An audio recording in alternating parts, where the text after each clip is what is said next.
Buenas noches, Argentina. Buenas noches, Latinoamérica. Todo aquello que no resulta previsible debe ser explicable. Y decimos esto, por supuesto, en referencia al resultado de las elecciones legislativas del domingo pasado, que representaron un contundente triunfo del gobierno de Javier Milei, que tiene algunas traducciones numéricas que vale la pena mencionar. Por ejemplo, que ganó en 15 provincias, que obtuvo el 41% de los votos sobre una asistencia del 67%, que además ganó en los 5 principales distritos de la Argentina, principales no solamente por el volumen electoral, sino por el potencial económico. Y hablamos, claro, de Ciudad, Santa Fe, Córdoba, Mendoza y lo que fue la gran sorpresa, la provincia de Buenos Aires. Una elección que además se extendió más allá de esta franja central a lo largo de todo el país. Es decir, no fue una cuestión regional. No, ha habido una dispersión muy homogénea del voto en favor del gobierno en las legislativas pasadas. Y cuando uno hace esta descripción, inmediatamente surgen preguntas y uno dice, bueno, la sociedad premió a un gobierno que lleva un poco menos de 2 años. La sociedad lo debe haber premiado porque debe existir también un bienestar más o menos consolidado. Y además porque ha sido también una administración eficaz y dinámica. La verdad que si uno tuviera que responder todas estas preguntas, lo haría con un sentido muy relativo, entre relativo y negativo. Pero realmente no ha sido así. Los resultados electorales reflejan otra cosa que no responden necesariamente a esos interrogantes.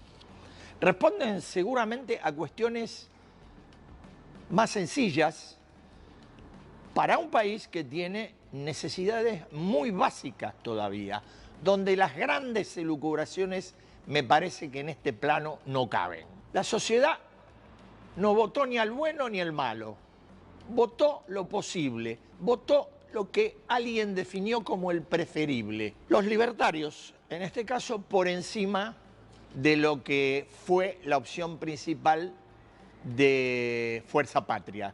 Los libertarios y Fuerza Patria, que una vez más han terminado polarizando una elección que, por ser legislativa, uno podría estimar que permitiría una mayor oferta que la había o una mayor posibilidad de elegir, pero no, una vez más el ensayo de la tercera vía, en este caso de Provincias Unidas, que juntó a 6 gobernadores, fracasó. Milei ha tenido 2 partes en lo que va de su mandato. Un primer año donde, acomodando las fuerzas políticas, cuyo origen eran muy débiles, muy frágiles, parlamentarias y territorialmente, y logrando además 2 o 3 cosas básicas, sobre todo el freno a la inflación, que, bueno, digamos, permitieron un balance de conformismo. Ahora hubo un segundo año, que empezó, por supuesto, en diciembre,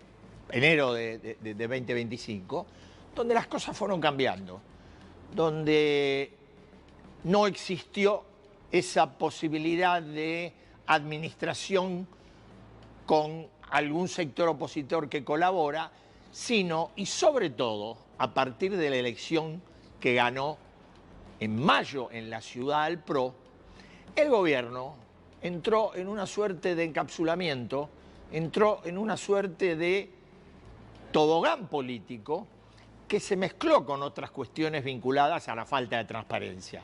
¿Dónde está el caso Libra, el caso de la Agencia de Discapacidad, el caso de quien finalmente no fue diputado bonaerense, José Luis Espert? Y sobre todo, llegó finalmente el salvataje en 2 ocasiones de un plan que se mostraba como la gran viga del gobierno, pero que evidentemente ofrece más debilidades de las que se supone.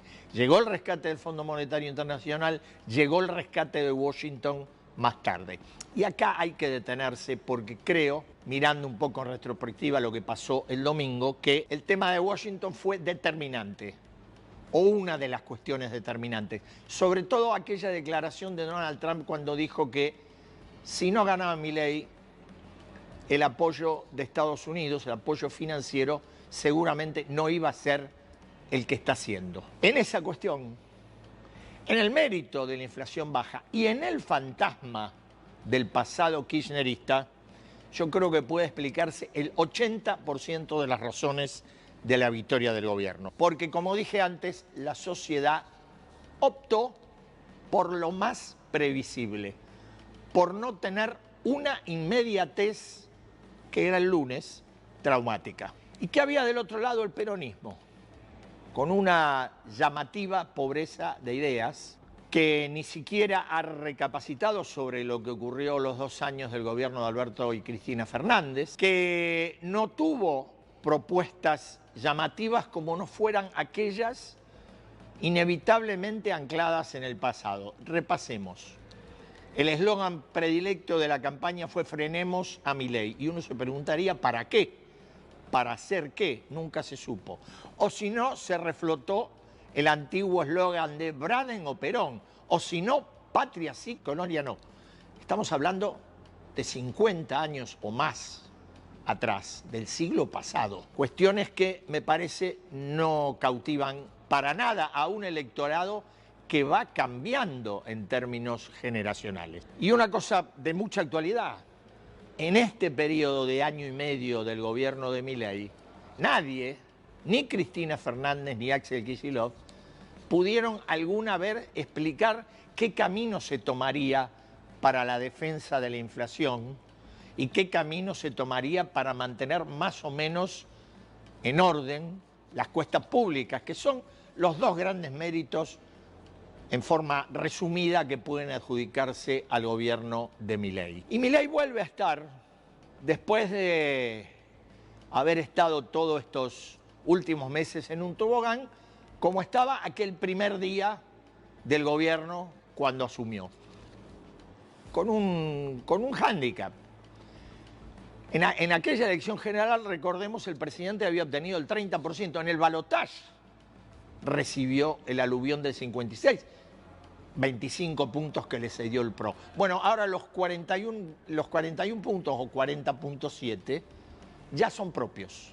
Es decir, parte de una base electoral superadora a la que tenía. Claro que a partir de este nuevo punto tiene muchísimas cosas para reformular, empezando por la reconstrucción de una conducción política demasiado desorganizada y intoxicada de peleas internas. La necesidad también de dejar atrás un personalismo en exceso para darle paso a una trama de mayor consenso político con dirigentes políticos, también con dirigentes empresarios y sindicales. Una necesidad imperiosa de mejorar la calidad institucional, que es muy pobre en la Argentina. Y, por supuesto, no solamente hablar de las cuentas fiscales, del orden macroeconómico, imprescindible, sino agregarle alguna expectativa en torno a la producción y el trabajo, sobre todo. Son demandas, son las demandas que van a venir, porque aquel tiempo, el primer año de gloria y el segundo del tobogán han pasado. Ahora viene este tiempo de demandas, que no son sencillas, pero es el momento que le toca a Milei. Es el momento posterior a la gran victoria, que alguna vez en su libro Mauricio Macri definió como el segundo tiempo. Claro que no va a jugar el expresidente, sino Javier Milei. Así arranca la edición de Datos de hoy.